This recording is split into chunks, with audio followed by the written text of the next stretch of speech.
Hey, what's up? This is Thiago Titan. Welcome to another Raid Shadow Legends video. This is the champion guide of the Ultimate Deathknight, the legendary version of Deathknight. He's the free champion you can get by logging the game in 7 days. And he's an amazing champion. He's very useful for many locations in the game, and either your early game, mid game, late game, it can be very useful. Ultimate Deathknight has a very good base HP.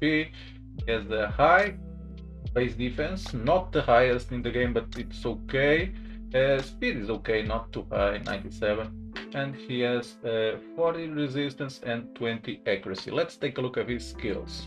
He's a one attacks one enemy, has 30% chance of placing a provoke debuff for 1 turn. It's a 50% when booked. The chance increases to 55%, 75 when booked, against legendary champion. This is amazing. So 50% chance provoke in a one skill, it's very useful. And against legendary champions is a 75%. It's even better against the legendaries.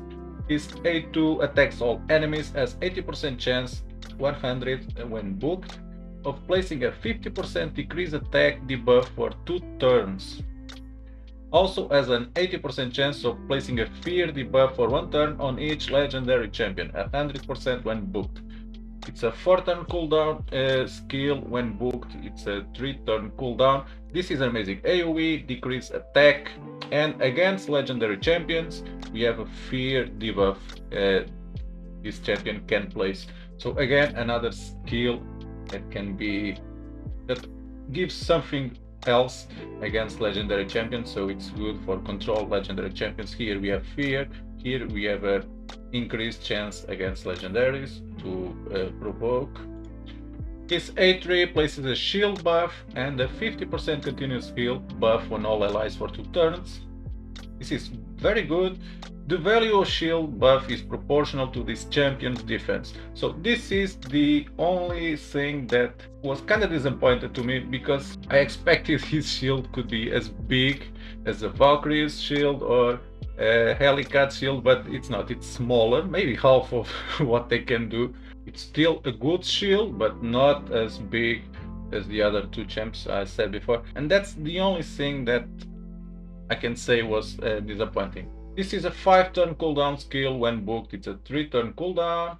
His first passive, whenever an ally is attacked, has a 100% chance of completely blocking 1 hit, only 1 hit, decreasing the incoming damage to 0.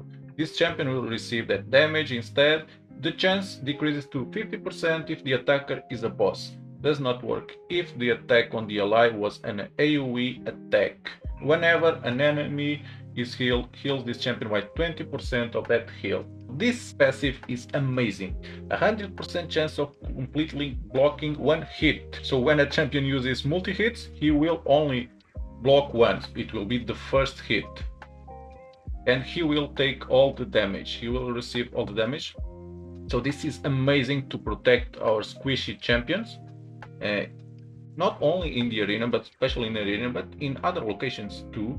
But does only work with single target hit. It will not work with AoE attacks. His second passive increases this champion's HP, defense and speed by 10% for each dead ally. I don't think it's very useful. Could be more useful with a reviver champion to have more speed, more HP, more defense, and that way have time to revive the allies. But it's okay. It's always a bonus. And this very good aura increases ally defense in all battles by 30%. So Ultimate Deathknight is an amazing champion, and it's so fun to watch his animations. It's a very good champion. Was a good surprise. I expected he was good, but now that I've tested him, I can say he's even better than I expected. Now I'll show you Ultimate Deathknight in some locations in the game, what he can do and how we can use him. We are in the classic arena, and here Ultimate Deathknight can be incredible because of his passive. We have here 2 champions that have single target hits. Morto Macabre, it's a special case, but still we have Mountain King. It can be amazing to show you what he can do. Oh, I removed the stone skin buff. That's amazing. So I don't want to kill any of these, so I'll try start with Seal. Okay, she's dead. Now, one thing I can do, I can provoke a champion. So all three are legendary, so I have 75% chance of provoking, and it will be okay. I can pick Dracul. Okay, didn't proc. It happens. So now I want to see this. I want to see Mountain King. I'm sure he will hit Initwe Blood Twin because he's the squishier champion here, and the damage will be redirected to Deathknight. Let's see. Tau. And everything went to it was amazing. The damage was redirected to Deathknight. So this is an amazing way to use Deathknight here to protect your squishy champions. I wouldn't say like what's his name, Necret, but something like that. Of course, it only works with single target hits and only one hit, but still it's an amazing kill. Let's take this guy down. Okay, he didn't die. I can provoke him. Okay, again. It's weak hit now. Okay, it's okay. I just didn't want right now to... Okay. Now kill this guy, Dracul, and again. What I'm going to do now is using his shield. So you can see his shield is not as big as a Valkyrie's shield. It's so small. Of course, we don't have an increased defense buff to make it bigger, but it's kinda small. Here it's bigger because Initwe Blood Twin doesn't have high HP, so... But it's okay. Let's do it again. He will do this again. Mountain King. Let's see his damage redirected.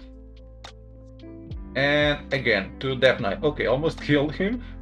But this is amazing. This is amazing to protect our squishy champion. Our attack champion is always hard to keep alive. So with this guy, with Ultimate Deathknight, this can be very, very simple to protect him. Of course, Mortal Macabre's passive is different because his special skill will activate. He will put a block revive on the champion, so and he will only block his first hit because his special hit is a 2-hit. Let's try to provoke him. Okay, it was a weak hit.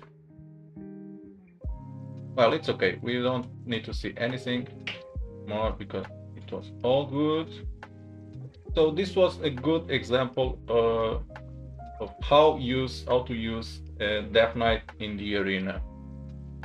Spiders, stage 20. This is an amazing place to use Ultimate Deathknight thanks to his passive, because the Spiderlings have single target hits and they will always try to hit our squishier champions. Here it will be Cold Hearts or Mordecai, but all the damage will go to Ultimate Deathknight, so they will be protected. This is amazing for game progression if you're early mid game and you're trying to go up the stages. This is amazing because you don't need to care bringing a champion who has disadvantage, affinity disadvantage, because it doesn't matter who the Spiderlings will attack, because all the damage will always go to Ultimate Deathknight. This will help you a lot in the Spider's death. Now we are in Dragon 20, another perfect place to show you what he can do. We have here 2 Royal Guard and they can die easily, but with Ultimate Deathknight they will be protected from single target hits, and also thanks to his shield he gives.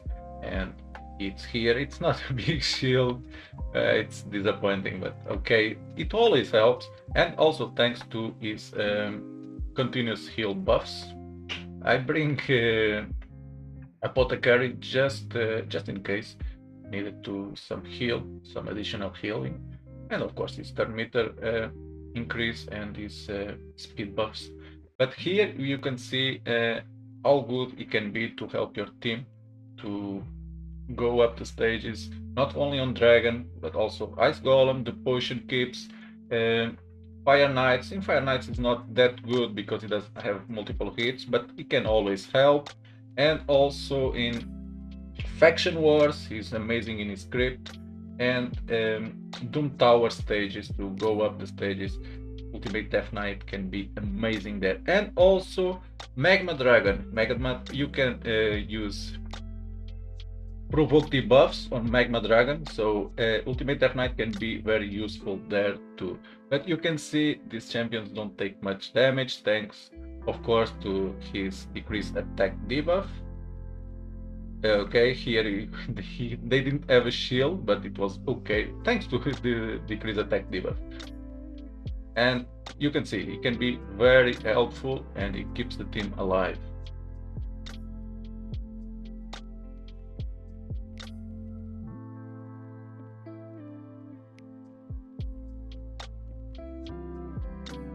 Now we are in the Hydra, and here the Ultimate Deathknight can be amazing. With all his skills are great here. Let's start with provoking the Head of Decay. Amazing. It is provoked, so now we can deal our damage. And you'll see then what will we do. His passive is amazing here. We'll see why. Look here, the target was redirected to him, but there were no buffs, so you will see why, what I'm trying to say. Okay, this will take a while, but I didn't bring, okay, here. Yes, against bosses he has 50% chance of redirecting the attack to him. Only a single target hits. So the Head of Mischief always attacks one target, one champion, and it's always the one with more buffs, so we can steal those buffs. And with this 50% chance of redirecting the attack, the Head of Mischief will attack Ultimate Deathknight and will try to remove his buff, not remove, to steal his buffs. So we must give him a lot of resistance, so his buffs won't be removed. So this is amazing. With this champion we don't need to bring a slower champion to keep more buffs and full of resistance, so there can be a bait to the Head of Mischief, because here the Head of Mischief will only has 50% chance, okay, but it's a high chance to redirect the attack for Ultimate Deathknight. Let's put some buffs here, so we'll see this happen soon. More buffs. And it will be now, I guess, after this. The Head of Mischief will attack one target. Let's see if it will be redirected. Ah, okay. Okay, this time didn't proc. It's a 50% chance, but this time didn't proc. But the Head of Mischief had this debuff, block buffs debuff, so nothing happened. But we'll see this happens more times. Okay, here too, another great skill. Decrease attack. Okay, only in one champion. Okay, this is... okay, I'm not being very lucky here. In the other video I recorded, it happened so perfectly. But it's okay. It will happen again. The Head of Mischief will attack. Okay, didn't redirect. Okay. Let's try to provoke here. Nice. Oh, it's so fun to watch running. They did a great job with this champion. His animations are amazing. Okay, this is what I wanted to show you, but it's not rocking. Now resisted, you can see, because he's full of resistance. He's around 400 resistance, to make sure the Head of Mischief doesn't steal his buffs. Okay, let's put some buffs again. More buffs. And soon the head of mischief will attack. Soon it will be now, I guess. Let's see now. Not now. After this. Okay, now. Okay. He aimed to ultimate Deathknight and he resisted. I was expecting the head of mischief attack another champion. Let's decrease attack again. Okay, 1, 2, 3. Okay, it's better now. Some decrease speed. Oh, I wanted this to happen.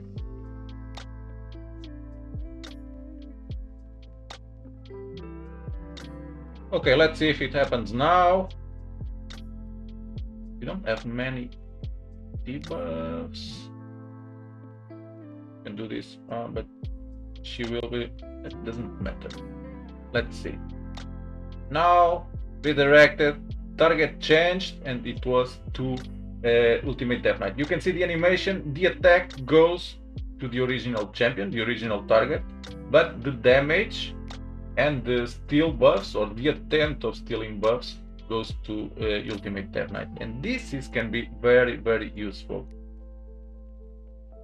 Of course, it doesn't happen all the time because it's a 50% chance, but still, it's an amazing skill, an amazing passive, and that can help a lot your team to keep your team alive, because this head of mischief is so annoying, always stealing your buffs and spreading to everyone else.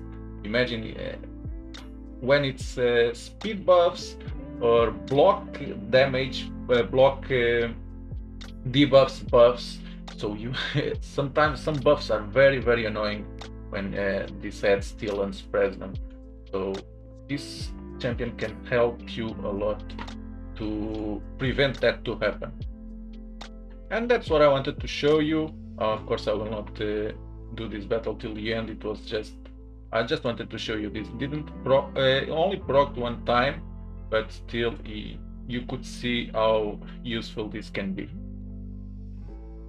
I equipped my ultimate Deathknight with a perception set and a immortal set, and with one piece of protection that gives 20 points of resistance.